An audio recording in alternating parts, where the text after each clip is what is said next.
tick-infested, full of Walmart, and trash nowhere state was full of frozen, hyper-processed, and mostly bland food. From the outside, this may seem strange. After all, every town is surrounded by miles upon miles of fields. Within this space, there must be some room for fresh food. But in these fields, there's usually one of two crops: wheat or corn. Well, there we go, fresh corn. That counts as fresh food.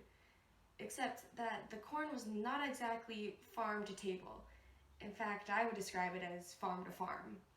The corn and wheat are ground up and sent to be either used on various products or the other major crop. Cows are fed a large portion of the harvest, so take out the crops that are used to feed the cows and the crops sent out to be processed, then you only have a small amount left. This could go towards the people for consumption. But no, the leftover corn goes towards the palace. That's right, the corn palace. All of this is corn. There's a simple scientific explanation as to why agriculture is so limited. Long winters that freeze everything in sight aren't good for growing daintier fruits and vegetables. So all of our fruits come from Mexico or California. They're all right, but not exactly fresh. Moving to California is a completely different world. Farmers markets every Saturday and festivals every month to celebrate a different fruit or vegetable. The local culture of California is centered around good, fresh food.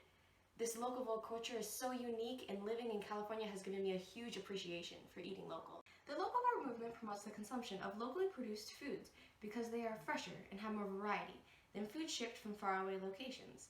Locavores are often gastronomers or connoisseurs of fine foods. They love the taste of fresh food and promote buying locally grown produce for this reason.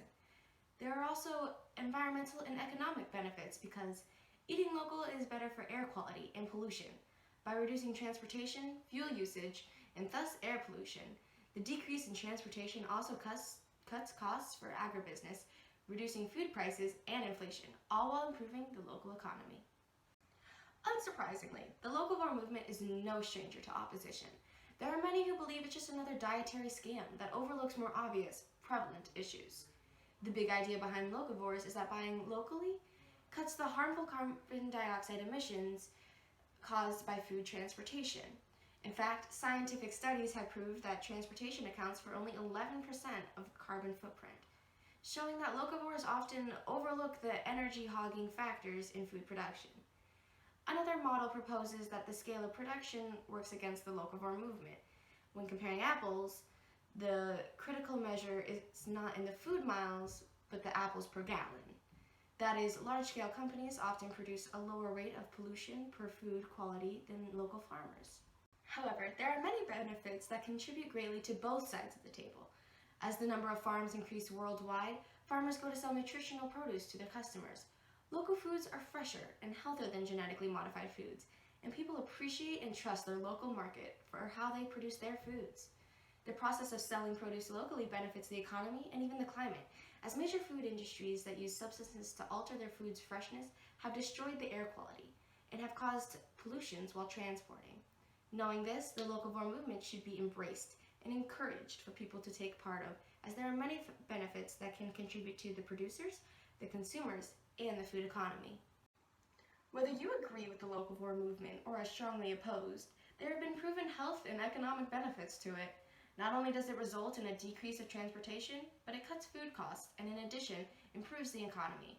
And while some people are not privileged to have fresh produce near them or farm to table, those who do have access to this should definitely take advantage of it. The locavore movement should be welcomed by those who can be exposed to such healthy and fresh fruits and vegetables. So if given the choice between corn palaces and farmers markets, I think the farmers markets win out every time.